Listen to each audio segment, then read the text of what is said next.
อนอบน้อมเอากุณ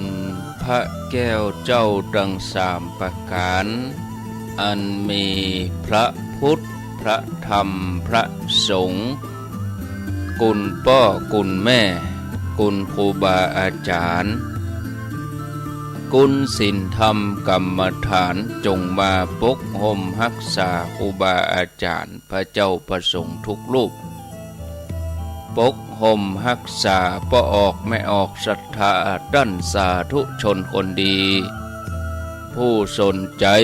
ใฝ่ในธรรมทุกท่าน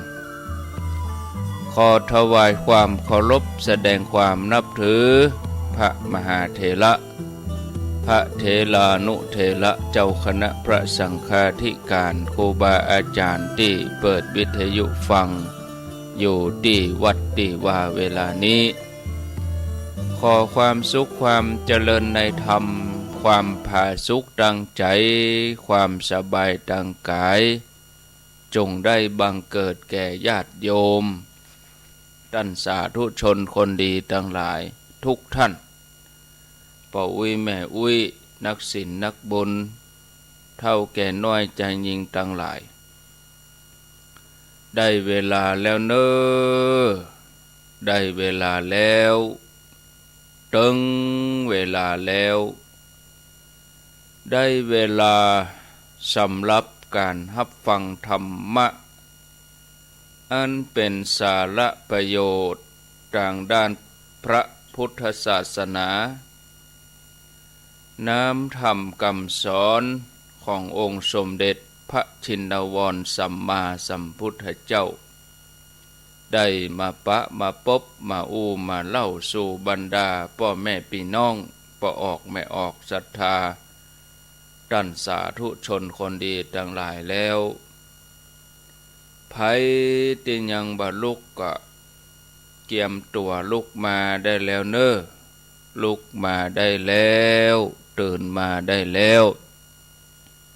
หลับลุกเจ้ากินพักดังป่ายหลับลุกควายกินพักดังเก้าลุกเจ้าได้หลายลุกควายได้น้อยหลับลุกเจ้าเป็นเจ้าดังหลายหลับลุกควายป่าเฮือลูกหลานเป็นหนี้เป็นข้าเนอตื่นมาเหียเนอลุกมาเหียเนอ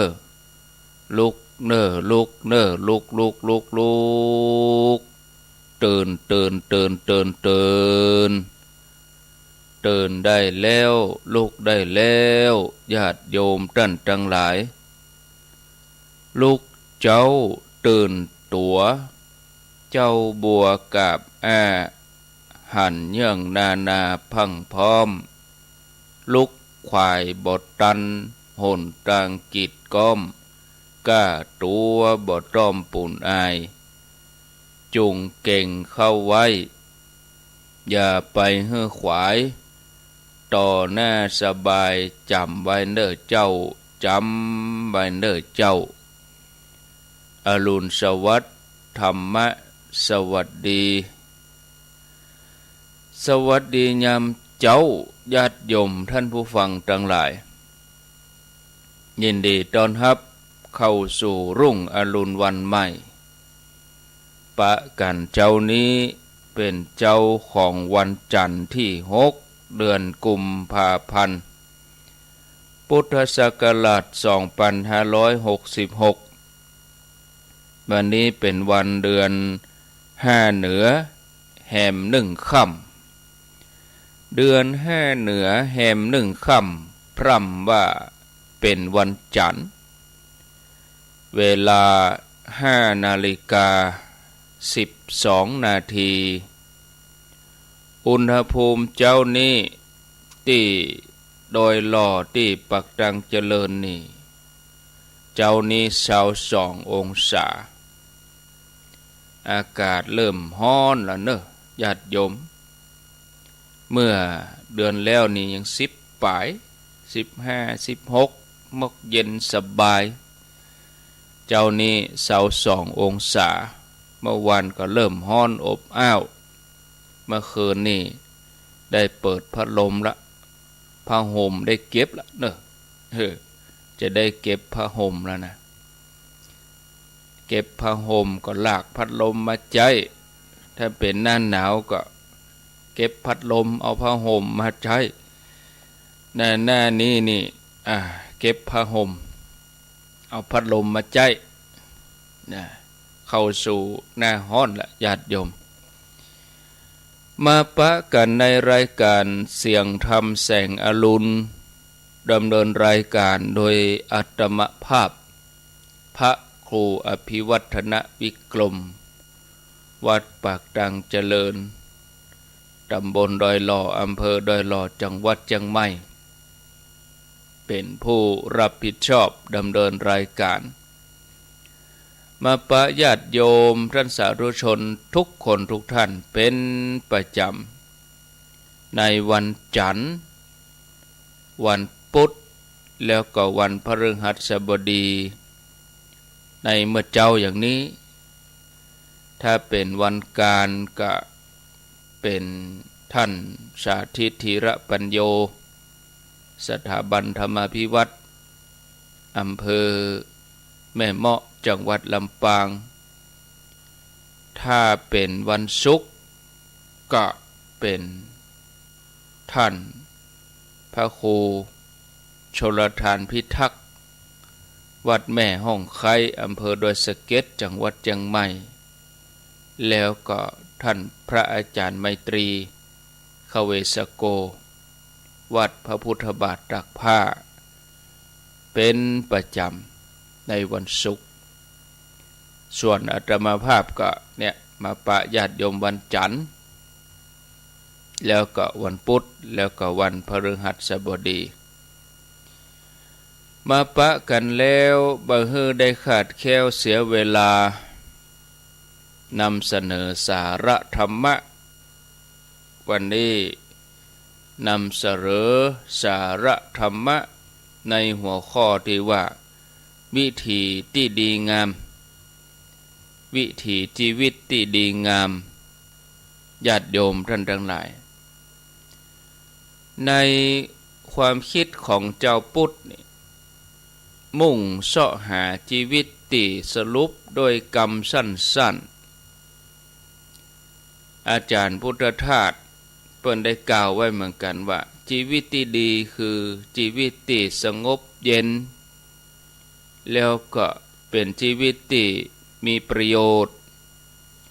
ข้อนี้ก็มีความหมายนักชีวิตที่สงบเย็นหมายถึงว่าจิตใจบ่มีความทุกข์บ่มีความร้อนนะเพราะบ่มีเรื่องรบกวนจิตใจบ่ถูกกิเลสรบกวนบ่มีอันหยังมารังควานยิ่งจิตใจที่ปลอดโปร่งโล่งเบาดีเนี่ยก็นั่นแหละคือจิตใจที่สงบเย็น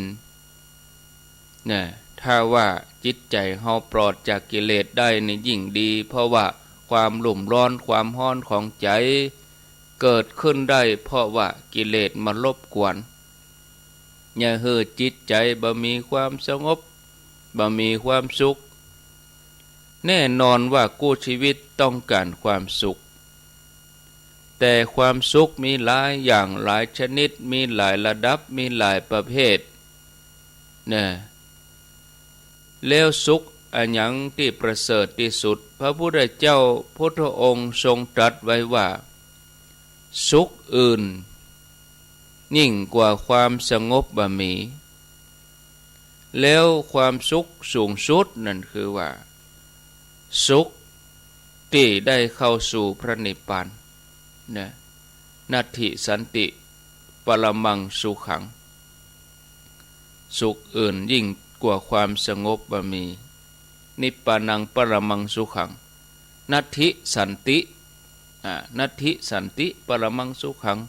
ความสุขอื่นยิ่งกว่าความสงบบ่มีนิพพานังปรมังสุขังเนี่ยคือนิพพานนี่เป็นความสุขอย่างยิ่งแต่ว่าถ้าบ่ถึงขั้นนั้นอย่างน้อยก็ควรพอดูแลรักษาใจบ่ให้กิเลสมารบกวนบ่ปล่อยให้ความโลภความโกรธความหลงมารังควานมารบกวนจิตใจ สงบเย็น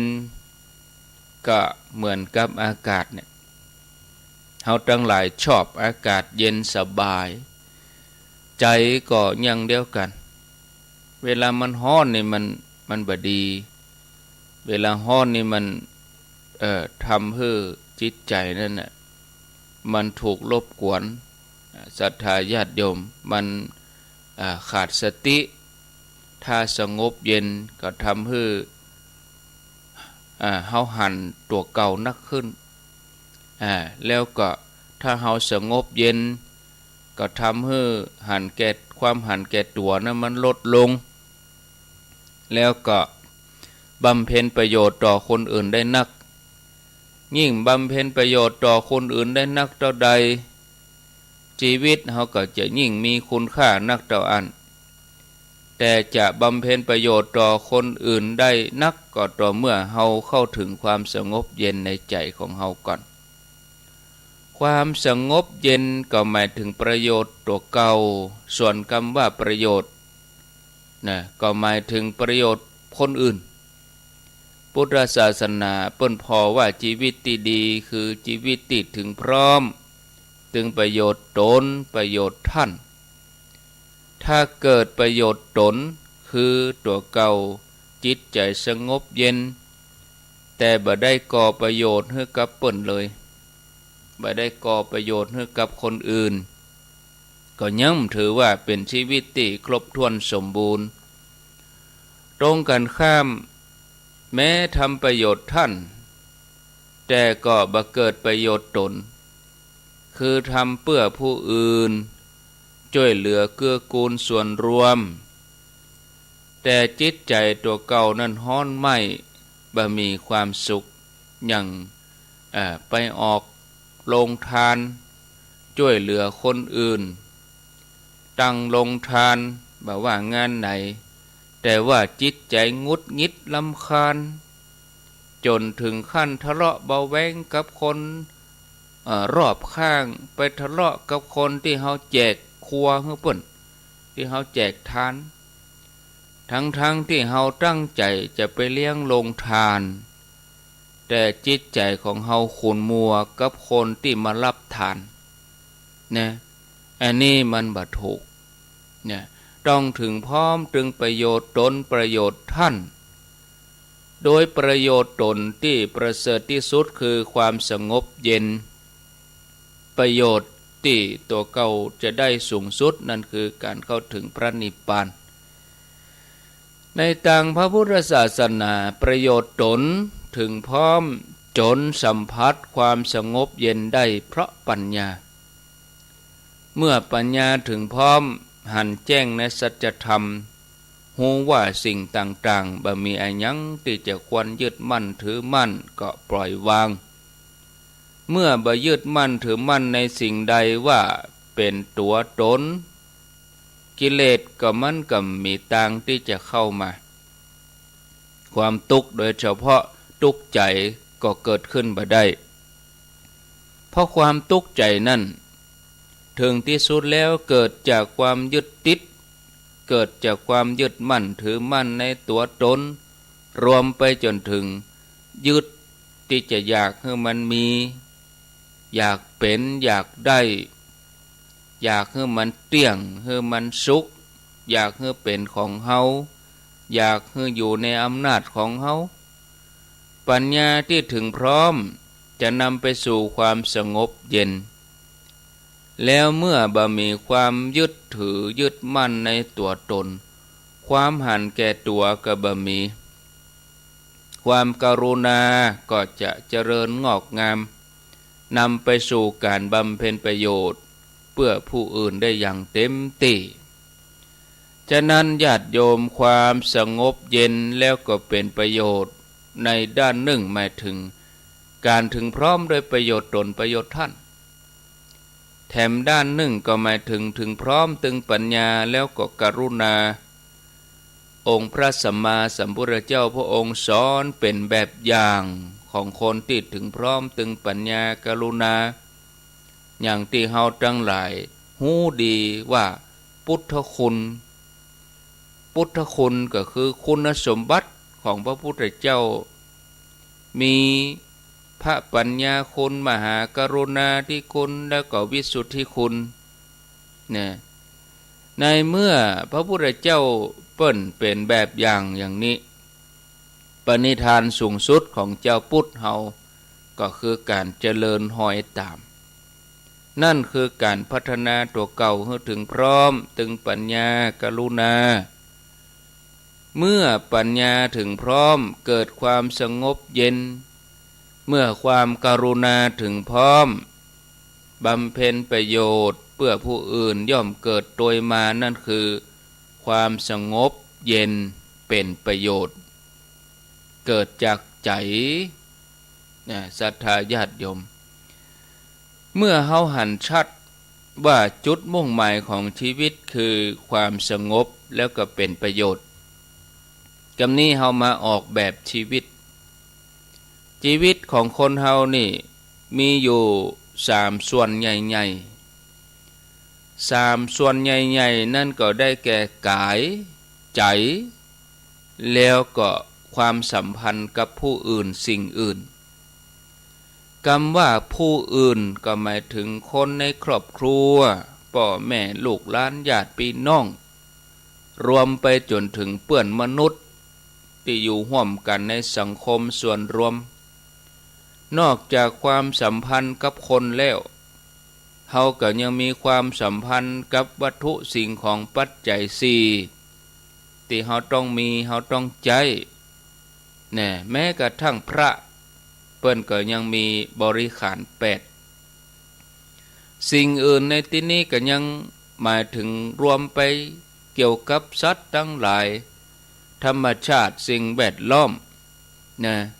เมื่อเฮาจะวางแผนชีวิตเฮาก็ต้องทำ3ส่วนนี้ให้เจริญงอกงามให้มันสมดุลกันก็คือมีความสมดุลตึงกายมีความสมดุลตึงใจแล้วก็มีความสมดุลตึงความสัมพันธ์กับสิ่งอื่นชีวิตที่สงบร่มเย็นเป็นประโยชน์จะเกิดขึ้นได้ต้องพัฒนา3ส่วนนี้ให้เจริญงอกงามจะหันได้ชัดว่าถ้าเฮาพัฒนากายกับใจให้ดีจะเกิดความสงบเย็นได้ง่ายขึ้นแล้วถ้าเฮาพัฒนาความสัมพันธ์ก็จะทำให้เป็นประโยชน์คือการได้ช่วยเหลือเกื้อกูลพัฒนาสิ่งแวดล้อมเมื่อเฮารู้ว่าชีวิตของเฮาควรเป็นไปเพื่อความสงบเย็นเป็นประโยชน์เฮาก็จะต้องให้ความสำคัญกับการพัฒนาถึง3ส่วนนี้ดังพุทธศาสนาเปิ้นก็มีกรรมมีหลักสูตรมีภาษาว่าไตรสิกขาคือพัฒนา3อย่างพัฒนาไตรสิกขาคือศีลสมาธิปัญญาโดยเฮาจัดหาเวลาในการพัฒนาคือครบถ้วนสมดุลแต่ปัญหาของคนเฮาส่วนใหญ่ก็คือว่าทั้งที่รู้ว่ามันดี3อย่างเนี่ยดีศีลสมาธิปัญญาเนี่ยดีแต่เมื่อถึงเวลาจะลงมือปฏิบัติหลายคนบอกว่ามีเวลาการออกกำลังกายเนี่ยดีทำให้สุขภาพแข็งแรงแต่เมื่อถึงเวลาออกกำลังก็ว่ามีเวลาการเข้าวัดปฏิบัติก็ว่ามันดีเพราะว่าการเข้าวัดปฏิบัติเนี่ยญาติโยมทั้งหลายเป็นความดีสำหรับเฮาเองอย่างน้อยก็เป็นเนติแบบอย่างให้ลูกให้หลานแต่ถึงเวลาจะไปวัดปฏิบัติจริงๆเฮากลับบอกว่าบ่มีเวลานี่ญาติโยมคำว่าบ่มีเวลาเป็นปัญหาใหญ่ของคนยุคนี้ส่วนหนึ่งเป็นข้ออ้างแถมส่วนหนึ่งเป็นปัญหาที่เกิดขึ้นเพราะเฮาบ่ฮู้จักจัดลำดับความสำคัญเวลาส่วนใหญ่ของเฮาหมดไปกับสิ่งที่เร่งด่วนหรือว่ามันมีขั้นมีเวลาเวลาเปิ้นมีขีดเส้นตายให้ มีกำหนดฮื้อแล้วแน่นอนอย่างการงานวันผูกต้องแล้วเนอะวันฮือต้องแล้วเนอะอาทิตย์หน้าต้องแล้วเนอะเฮาก็เอาเวลาหมดไปกับสิ่งเหล่านี้ความเร่งด่วนเหล่านี้สิ่งเร่งด่วนนั่นน่ะมี2อย่างนะเคยบอกเคยอู้ญาติโยมทั้งหลายไปแล้วก็มาทบทวนแถมกรรมนะด่วนและสำคัญกับด่วนแต่บ่สำคัญด่วนและสำคัญอย่างงานที่จะต้องทำเสร็จวันผูกนี้หรือว่าป่วยนักต้องเห่งไปหาหมอวันนี้นะส่วนด่วนแต่บ่สำคัญก็คือว่าคืนนี้มีนัดนะต้องไปแอวต้องไปคืนนี้มีงานฤดูหนาวงานลำวงเราต้องไปแต่ว่ามันด่วนก็ด่วนแต่ว่ามันบ่สำคัญคืนนี้มีหนังมีละครมีรายการที่เราชอบเราจะต้องดูอย่างอื่นเอาไว้ก่อนบางครั้งก็เป็นงานสังคมงานเลี้ยงเฮาหมดเวลาส่วนใหญ่กับสิ่งที่ด่วนนะแล้วก็สิ่งที่สำคัญแต่มันบ่สำคัญนะญาติโยมส่วนสิ่งที่บ่ด่วนแต่สำคัญคืออันหยังมันบ่ด่วนแต่มันสำคัญคือการฝึกจิตการทำสมาธิภาวนานะรวมไปจนถึงการให้เวลากับคนในครอบครัวเยี่ยมเยียนพ่อแม่สนทนาอู้จากับลูกออกกำลังสิ่งเหล่านี้ถึงแม้เฮาฮู้อยู่ว่าสำคัญแต่หลายคนชอบผ่อนผันว่าก่อยไปเมื่อลุนก่อยทำเมื่อลุนเอาไว้ก่อนบัดเตื้อสุดท้ายก็บ่ได้ทำเพราะว่าบ่มีเวลาหมดโอกาสไปเสียแล้วอย่างอยากจะมีเวลาให้พ่อแม่ก็พัดผ่อนไปจนท่านจากไปหรือฮู้ว่าควรที่จะปฏิบัติธรรมควรที่จะเสาะสิ่งที่ยึดเหนี่ยวจิตใจก็พัดผ่อนไปจนร่างกายตัวเองนั่นสุดโทรมล้มป่วยบ่สามารถจะเอามาเดินจงกรมบ่สามารถจะเอามานั่งภาวนาได้เมินบ่สามารถที่จะทำอย่างที่ตัวเก่ากึดได้มีหลายสิ่งหลายอย่างที่เฮาฮู้ว่าสำคัญแต่บ่ได้ทำเพราะอะไรอย่างเพราะงานด่วนมันเอาเวลาของเฮาไปที่จริงมันบ่ได้เอาเวลาไปอย่างเก่านะแต่เป็นเพราะว่าเฮาจัดเวลาบ่จ้างอย่างเมื่อเจ้าเนี่ยมันเป็นเวลาของเฮาแท้ๆน่ะญาติโยมบางท่านลุกมาตี3ตี4เนี่ยมันเป็นเวลาของเฮาจริงๆนะแจ้งมาเฮาก็แบ่งเวลาไปให้สิ่งอื่นไปเข้าครัวทำกับข้าวล้างจานซักผ้ากวาดบ้านถูบ้านแต่งตัวให้ลูกให้หลานไปโรงเรียนทำงานอย่างอื่นไปแรงมาแค่ค่ำมาเฮาก็ตลอดทั้งวันก่อนเข้านอนเนี่ยหัวจะถึงหมอนแล้วเนี่ยมันเป็นเวลาของเฮากลับบ่เอาเวลานั้นมาปฏิบัติเนี่ยศรัทธาญาติโยมเฮากลับบอกว่าเตื้อวันผูกก็เนี้ยวันฮือก็เนี้ยเนี่ยมันก็ผ่อนไปเรื่อยๆเนี่ยศรัทธาญาติโยมเฮาจัดเวลาบ่จ้างเฮาก็ควรมาแก้ตอนนี้คือจัดเวลาให้กับสิ่งที่สำคัญแม้มันบ่ด่วนนะบ่ใจปล่อยเวลาให้หมดไปกับสิ่งที่ด่วนทั้งสำคัญและบ่สำคัญจนบ่เหลือสำหรับอย่างอื่นเลยแต่จะจัดเวลากับสิ่งเหล่านี้ได้ถูกต้องเหมาะสมครบถ้วนก็ต้องรู้จักจัดลำดับความสำคัญให้ดีอย่างที่สำคัญนักก็ควรมาก่อนให้เวลานักน้อยอย่างที่สำคัญน้อยหรือบ่สำคัญก็มาเมื่อลูนแล้วก็ให้เวลาน้อยนะสิ่งที่สำคัญถึงแม้มันบ่ด่วนอย่างการเจริญจิตภาวนาการไปวัดไปวาเนี่ย บางท่านว่าโอ้มันบ่สำคัญนะปุ้นญาติโยมเวลาเฮาเฒ่าแก่มาเนี่ยเฮาอย่ามาคิดถึงเมื่อเฮาหนุ่มเฮาย่ำทำเนี่ยเฮาเมาอย่างอื่นเนี่ยญาติโยมน่ะมันเป็นสิ่งสำคัญนะแต่ว่าเฮาเกิดว่ามันบ่ด่วนเตื้อไปเตื้อรวมไปจนถึงการได้ออกกำลังเนี่ยมันบ่ใช่งานเร่งด่วนนะพักผ่อนได้ก็จริง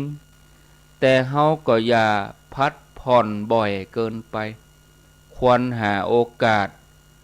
เอาใจใส่อย่างน้อยอาทิตย์ในวันก็ยังเปิ้นแปลงวันศีลมันเนี่ยอาทิตย์ในเหี่ยววันเดียวนะถ้าเฮาจะไปเอากะศีลใหญ่ก็เดือนไหนเตื้อเดือนไหนเตื้อก็ปีในแค่12วันบ่ได้นะเฮาควรจะหาโอกาสญาติโยมแม้มันน้อยนิดอย่างมันก็ยังดีทำปีในก็ได้ไปวัดเห็น12วันหาโอกาสเอาญาติโยมยังเฮากำหนดว่าเฮาจะไหว้พระสวดมนต์เจ้ามากะค่ำมาหาโอกาสเจริญสมาธิทุกวันตื่นเจ้าขึ้นมากะก่อนนอนกะอย่างน้อยก็ได้วันไหนช่วงไหน10 นาทีตื่นเจ้ามาตี3ตี4ก่อนที่เขาจะแบ่งจิตแบ่งใจไปทำอย่างอื่นก็ปฏิบัติเหตุ10 นาทีก่อนนอน10 นาทีถ้ามีเวลานักก็20กะเกิ่งชั่วโมงกะเกิ่งชั่วโมงนี่ก็เอาอย่างละ15เดินจงกรม15นั่งสมาธิ15เนี่ยก็ได้ละญาติโยมขณะเดียวกันก็ให้เวลากับการออกกำลังกายจะเดินก็จะหล่นก็จะโยคะก็อย่างก็ทำทุกวันนะทำทุกวันนะคือร่างกายมันเผาผลาญพลังงานวันละเกิ่งชั่วโมงเช้าเย็นอย่างได้ก็แล้วแต่นะรวมจนถึงจัดเวลาให้กับคนในครอบครัวอย่างเหมาะสมทุกวันหยุดวันเสาร์อาทิตย์ก็กินข้าวกินอาหารด้วยกันไปเยี่ยมเยียนกันนอกจากนั้นก็เฮายังมีงานสังคมอื่นๆงานสังคมก็คืองานศพกางานขึ้นเฮือนใหม่แต่งงานสังคมที่เฮาจะต้องไปเพราะว่าเฮาอยู่คนเดียวบ่ได้คนเฮาเนี่ยมันเป็นสัตว์สังคมนอกจากนั้นก็จัดสรรปันเวลาศึกษาความรู้ฟังรายการธรรมะเพื่อความเบิกบานใจทำงานเพื่อช่วยเหลือคนอื่นจัดสรรปันเวลาทำบุญถึงหมดเนี่ยญาติโยมรวมแล้วเนี่ยสิ่งที่บด่วนแต่สำคัญง่ายๆคือทำตารางประจำวันประจำอาทิตย์ว่าเฮาจะทำอะไรอย่างช่วงไหนเมินเท่าใดสิ่งที่ด่วนและสำคัญสิ่งที่ด่วนแต่บ่สำคัญเฮาก็เรียงลำดับรวมไปจนถึงสิ่งที่บ่ด่วนแต่สำคัญอย่างที่ว่ามา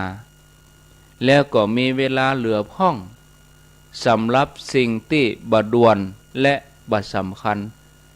นั่นคือการเพิ่มสีสันของชีวิตการได้เอี่ยวตามธรรมชาติหาเวลารู้จักบริหารลำดับเรียงลำดับความสำคัญสิ่งต่างๆใจชีวิตให้ถูกต้องแล้วก็จะเป็นชีวิตที่สงบเย็นเป็นประโยชน์แล้วก็เกิดขึ้นกับเฮาได้บ่ยากเลยศรัทธาญาติโยมอันนี้ท่านผู้ฟังท่านสาธุชนทุกคนทุกท่านฝากไว้เป็นสาระธรรมะนำมาเสนอคือกับญาติโยมท่านสาธุชนทุกคนทุกท่านได้นำไปพิจารณาพอเวลาแล้วญาติโยมท่านสาธุชนท่านผู้ฟังทั้งหลายท่านผู้ฟังก็ได้มีจิตใจตื่นขึ้นมาเมื่อเจ้าฟังอาตมาภาพ จิตใจก็ดีงามตื่นมาเมื่อเจ้าก็ส่งความปรารถนาดีให้กันส่งกำลังใจให้กันไปก็ขออนุโมทนาบุญจะได้ปกห่มรักษาพ่อออกแม่ออกศรัทธาทุกคนทุกท่านเอาญาติโยมพอเวลาแล้วก็ประชาสัมพันธ์ข่าวสารงานบุญอันนี้ก็ฝากรายการของตู้ลุงดอยเนาะบึดเมื่อคืนนี่ตู้ลุงดอยเพิ่งก็จะเข้ารายการอยู่วันนี้วันจันทร์2 ทุ่มถึง4 ทุ่มรายการตู้ลุงดอยก็กำหนดการเดินทางไปไหว้สาพระธาตุเก้าจอมอันนี้โครงการตู้ลุงดอยเพิ่นจะเดินทางกันวันที่11 กุมภาเวลาตี 5 กึ่งพร้อมกันที่พระธาตุจอมพอห้องต้องกินข้าวต้มน้ำยาต้มน้ำยาดื่มน้ำยากาแฟห้องต้องเสียก่อนกันเหนียวไว้แล้วก็6 โมงก็ออกเดินทางจากพระธาตุจอมพอไปพระธาตุจอมแจ้งก็ไปแจ้งหั่นจอมแจ้งแม่สวย7 โมงครึ่งพระธาตุจอมหมอกแก้วแม่ลาว8 โมงครึ่งพระธาตุจอมแว่11 โมงจอมจ้ออำเภอเทิงแล้วก็ฉันเพลที่หั่นไปฉันเพลอำเภอเทิงเที่ยงครึ่งก็ไปพระธาตุจอมตองเมืองเจียงไฮ้บ่ายโมง13 นาฬิกาพระธาตุจอมซักบันดูเจียงไฮ้2 โมงครึ่ง14 นาฬิกา30 นาทีพระธาตุจอมจันทร์อำเภอแม่จันทร์15 นาฬิกา30 นาทีบ่าย 3 โมงครึ่งพระธาตุจอมกิตติอำเภอเจียงแสนก็สิ้นสุดการเดินทางที่อำเภอเจียงแสนก็เวลาอาจจะเหลื่อมล้ำเวลาไปสักน้อยหรือบางอันก็อาจจะเลยบวกลบเหตุชั่วโมงแล้วนะบางทีเขาว่า6 โมงเป็น6 โมงสักกันเป็น7 โมงไปเหรอเหลือเวลาก็ยังไปสามเหลี่ยมทองคำก็ไปตีพระธาตุผาเงาไปตีสกายวอล์กเพื่อกำลังไปกันนี่เหี่ยวแม่สายก็แต่งกายก็ให้เป็นชุดสุภาพเรียบร้อยห่อเข้าไปโดยเอาดอกเอาดวงเกียมไว้9 ชุดใจไปถึงหั่นวุ่นวันเอาสวยเอาสวยดอก9 อันเข้าไปเรียบร้อยน้ำขมิ้นส้มปล่อยจัดไปเรียบร้อยรถจัดไปเองปัจจัยก็จะทำบุญ9 วัดก็9 ช่องอันนี้ตามเจตนาที่วันที่11ติดต่อได้สอบถามรายละเอียดเพิ่มเติมได้ที่ตุลุงดอยพระครูหลวงพ่อพระครูปฏิภาณธรรมทินหมายเลขโทรศัพท์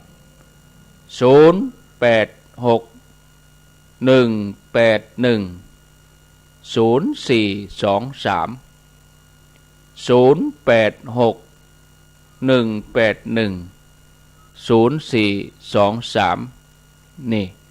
อันเดนได้ไปโทรหาเปิ้นเด้อนะไม่ใช่ว่าบอกเบอร์ด้วยโทรปุ๊บเห็นใจเตื้อพอเวลาก่อนเวลาจะโทรอย่างเอาละญาติโยมพอเวลาแล้วก็พอสมควรแก่เวลาตักญาติโยมทางเฟซนี่ก่อนเนอะคนเข้ามาเฟซบุ๊กนี่ก็นักกระลายเหมือนกันแม่สรินทิพย์บุญเลิศกรุงเทพปุ่นมาลีพรหมพิยะแม่ชีบิไลแม่สุติวงศ์ลงเจสีพลอยอุไรกันกองเบียงป่าเป้าชัดเจนดีอนุโมทนามาลีมีนะจันฟองผาดอยแดนแม่กองคำ แม่กองคำทองคำสุภาพรอุปานันทะพัฒนันวิจิตรไพศาลสมพรรัตนังป่าเหมือดยายวันน้องสงกรานต์อนุโมทนาแล้วก็มีปู่บุญคำนาคราชสมพรเขตวันแม่กันดาศรีเนตรเป็นศรีปทุมราอรวรรณดอนญาติโยมปีวันแล้วก็มีสำราญกันติมูลฟังตั้งแต่ตีสองตีสามมาแล้วมีความสุขดีวะอนุโมทนาแม่เดือนเพ็ญทิมบังแม่สายพินคำทิพย์สวรักษ์อภิวงศ์พระบาทอุดมเรนูชัยวงศ์ชวนพิษแม่ชวนพิษแล้วก็อุดรจันทิมาเขมนิดแก้วกาอนุโมทนาเกษณีชัยเทพพิมพกาโชคชัยภักดีพิสมัยเขื่อนคำแสนเบญจพรใจคำสุจิตาแล้วก็เชิดฉายกันทอินทำหน้าที่ให้ดีที่สุดแม่จีรพันธ์โมปอน้ำเพชรทรเทพแล้วก็โยมรัตดาไม่ได้พิมพ์ว่าอยู่ที่ไหนตังใดเนาะอนุโมทนากับผู้อุปถัมภ์รายการธรรมะก็หลายคนหลายท่านร่วมบุญตลอดทำเป็นประจำเป็นเดือนก็อนุโมทนากับร้านนานาพันธ์อำเภอฝางคุณกนกพิษชัยนาแล้วก็แม่การดาศรีเนตรพร้อมครอบครัวลูกหลานแม่จันเรือนใสแม่เดือนเพ็ญทิมบางแม่อมราวงแหวนและคุณโยมพัฒนันวิจิตรไพศาลแล้วก็แม่ครูเกษณีชัยเทพโตยได้อุปถัมภ์เป็นประจำนะแล้วก็มีครอบครัวของยายทองแถมวงศิลทุวิเศษร้อยตำรวจตรีสุดจักรอาจารย์เกรียงศรีพรหมเสนตัวยที่เปิ่นได้อุปถัมภ์เป็นการน้ำกับไฟกับอินเทอร์เน็ตเป็นเดือนนี่เปิ่นตั้งใจทำอนุโมทนาตัวยนะญาติโยมอินเทอร์เน็ตนี่เราต้องจ่ายทุกเดือนไหนก็จ่ายเลยที่ใน800 700นะรวมกันก็นักเบิกกันนะญาติโยมเนอะอินเทอร์เน็ตบางทีอันนั้นอันนั้นเสียต้องซ่อมต้องแปลงเนี่ยก็ทุกที่นะญาติโยมบางทีญาติโยมฟังตังลี่ก็บำรุงวิทยุตังลี่ฟังเมืองฝางก็บำรุงวิทยุเมืองฝางญาติโยมอยู่ตังแม่แจ่มก็บริจาคทำบุญที่หลวงพ่อพระครูมงคลวิสิทธิ์ญาติโยมอยู่ตังเมืองฝางก็บริจาคทำบุญที่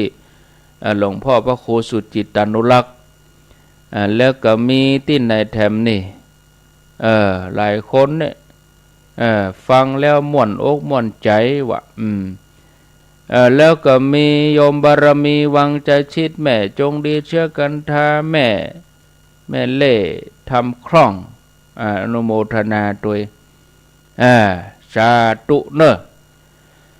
เบเดนี่ก็5:47 นาทีแล้วก็ต่อไปจะมาเปิดฉายให้ญาติโยมได้โทรศัพท์มาพี่นานอินสมด้วยอันนี้ตักมาตั้งหลายพี่นานอินสมอนุโมทนา0998366 อ้าวไผจะโทรมาอู้จาสนทนา อยู่ที่ไหนจังใดก็เจริญปอนโทรเข้ามาได้นะแจ้งผลการรับฟังกาฟังแล้วเป็นจะใดกาวันนี้อย่าเนอะญาติโยมฟังแล้วเป็นใดก็โกดโทรมาสายแหลกมานี่เจริญพรสาเจ้าค่ะอาจารย์เจ้าไม่ไรเนอฟังอยู่แม่ไล่ภาพเดจะสาธุโนวันเดิมได้ไปเนอไปไหนไปที่เก้าจอมเจ้าไป3 เดือนแล้วเจ้านั่นเป็นโครงการตุลุงเปิ้นนั่นจ้ะแจ้งตุลุงได้ไปมันได้ไปแจ้งตุลุงเนอะจ้าโอ้กับภาษาเจ้ามีกำลังก็ไปเป็นยังเจ้าเฮาติดธุระเฮาก็ไปเป็นยังก็มีไผว่าหยังฮึเจริญพรกับภาษาครับท่านพระครูจากที่ไหนจากน้องเบี้ยวครับน้องเบี้ยวในเมืองกะครับผมอยู่ที่กาญมาถึงจังหวัดอยู่กาญแล้วกะครับอยู่กาญแล้วครับมนต์ล่ำได้ยินเนาะพระครูสบายดีนะครับสบายดีรักษาสุขภาพด้วยนะครับยินดีเนอะสาธุ0998366322เจริญพรโทษจากที่ไหนจากร้านได้สเก็ตเจ้าโดยสเก็ตเด็ดสกอยแม่ศรีวิไลเจ้าแม่ศรีวิไล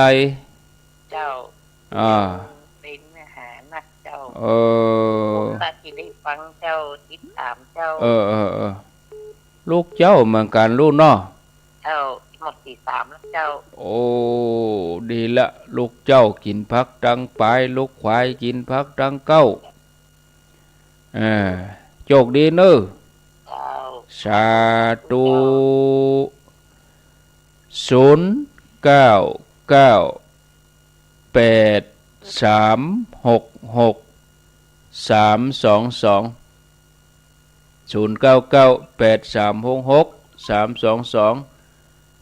เจริญพรกราบไหว้สาเจ้าท่านตะโคจากที่ไหนตั้งได้แม่คำนวณจะสอนเจ้าแม่คำนวณกะ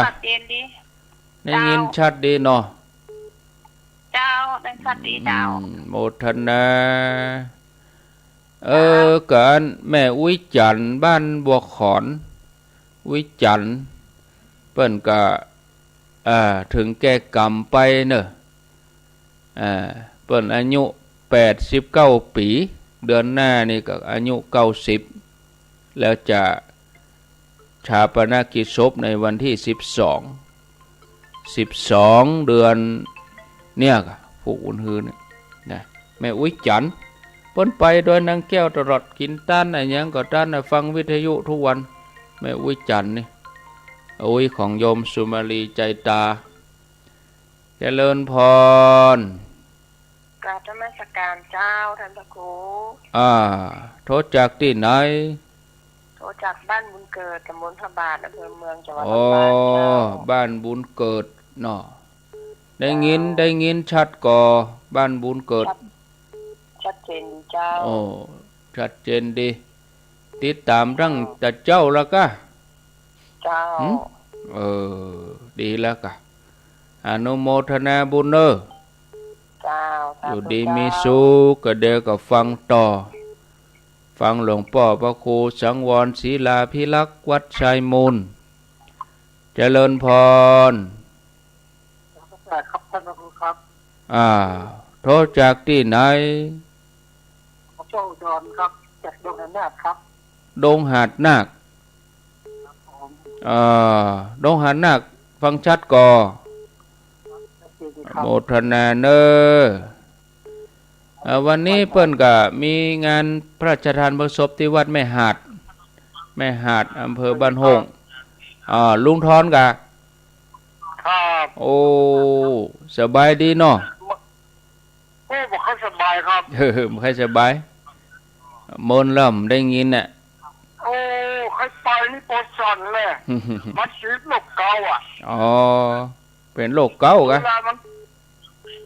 มันไปมันขี่รถไปเมืองนักแข้งมัน เอาก็ความเท่าแล้วกะเอาเท่าแล้วลูก ครับมัน82แล้วนะ โดไปไหนก็ได้ไปเป็นประธานเปิ้นรุ่นนี่ ครับแต่ว่าก็ไป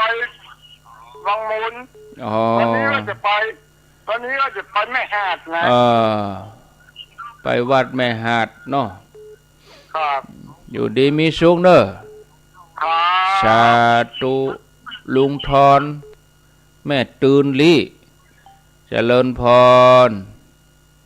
ครับภาษาครับผมสุดยอดเด้อเตียนสติ โอ้บ้านดงใต้พัฒนา โอ้ลูกเจ้าเหมือนกันกะ เดี๋ยวนี้เอามาใส่น้ำลงยาตัวเท่ เอี่ยวสวนด้วยรู้นี่ มันม่วนนะ เอาท่าดีไปกู้เนาะดีละ เตียนสติ โมทนาเนอ ครับ สาธุการไปสวนไปหยังกันนี่ก็ออกกำลังไปในตัวเอาไปเอี่ยวสวนแล้วก็ม่วนเราไปพอพักพอหยังมันมาเจ้านี่เฮาหดน้ำม่วนอากาศเย็นแล้วฮ้อนน้อยแล้วขวายมาเฮาก็ไปการอื่นเหี้ยยะโอ้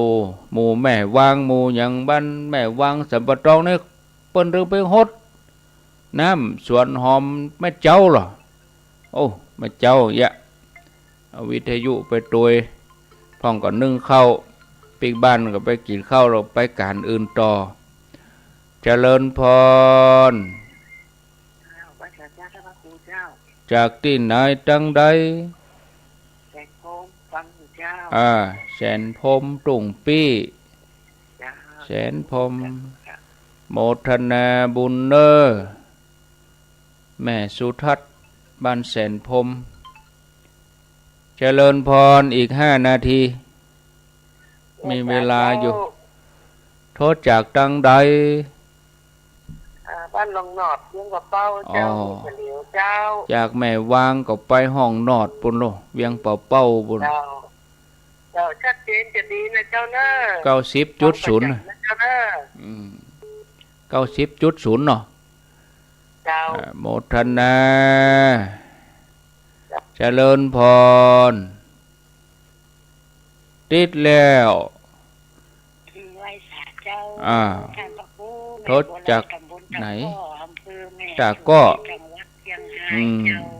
ก็แม่สวยฟังชัดเจนเนอะฟังวัน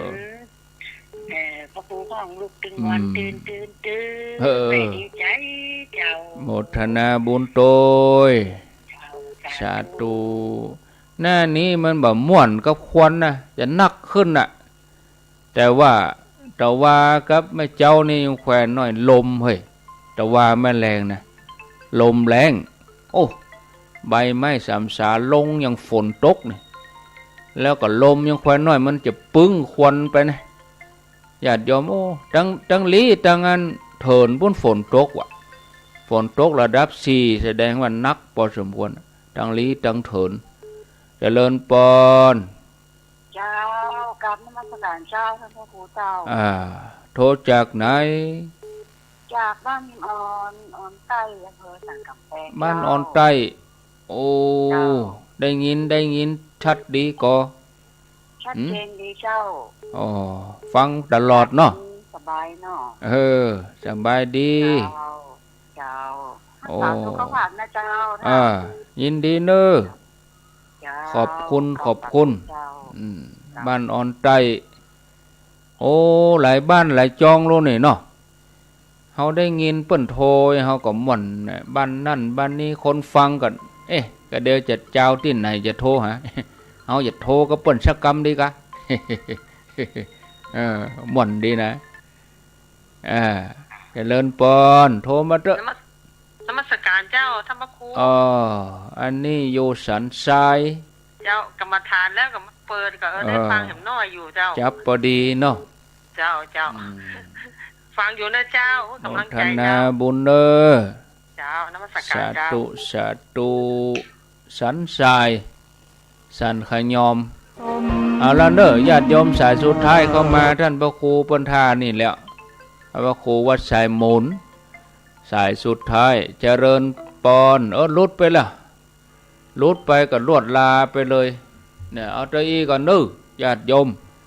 ขอความสุขความเจริญจงได้เกิดกับศรัทธาเดินทางไปที่ไหนก็แคล้วคลาดปลอดภัยอยู่ดีมีสุขทุกท่านแล้วก็ขอบคุณทุกสถานีที่รับสัญญาณเอารายการธรรมะนี้ไปสู่ผู้ฟังทางบ้านรายการต่อไปติดตามรับฟังรายการมรดกธรรมพื้นบ้านล้านนาโดยท่านพระครูสังวรศรีลาภิลักษ์เจ้าวาดวัดชายมูลตำบลแม่ก้าอำเภอสันป่าตองจังหวัดเชียงใหม่อาตมาภาพขอนำรายการจากลาญาติโยมไปก่อนปะกันแทมใหม่ในโอกาสต่อไปคือวันพุธแล้วก็วันพฤหัสบดีในช่วงเจ้าอายุวันโนสุขังปะลัง